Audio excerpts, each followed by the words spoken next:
ఈశ్వరుడు నావాడు అనుకోవాలంటే మనం ఏం చేయాలంటే మనం ఈశ్వరుని వారము అనే భక్తి పెంచుకుంటే దొరికిపోతాడు ఇక్కడ. కనుక ముందు ఈశ్వరుడు నావాడు అనుకో, నేను ఈశ్వరుడి వాడిని అనుకో. తర్వాత ఈశ్వరుడు ఊరుకోడు.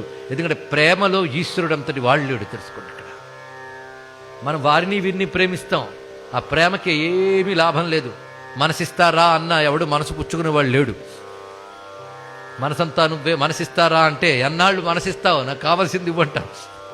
కానీ మనసిస్తే పుచ్చుకునే వెర్రిబాగులు వాడు శివుడు మాత్రమే తెలుసుకోండి ఇక్కడ.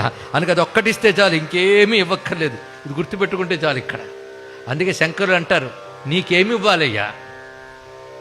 బంగారం ఇద్దామా అంటే నీ చేతిలో బంగారు కొండ ఉంది, మేరు పర్వతం. కరస్థే హేమాద్రవు. పోనీ ధనం ఇద్దామా అంటే నువ్విస్తే కుబేరుడికి ఆ పోస్ట్ వచ్చింది. వాడా నీ ఇంటి దగ్గర అలకాపురులు అలా కూర్చుని ఉంటాడు ఇక్కడ, పిలిస్తే పరిగెట్టెట్టు. అందుకే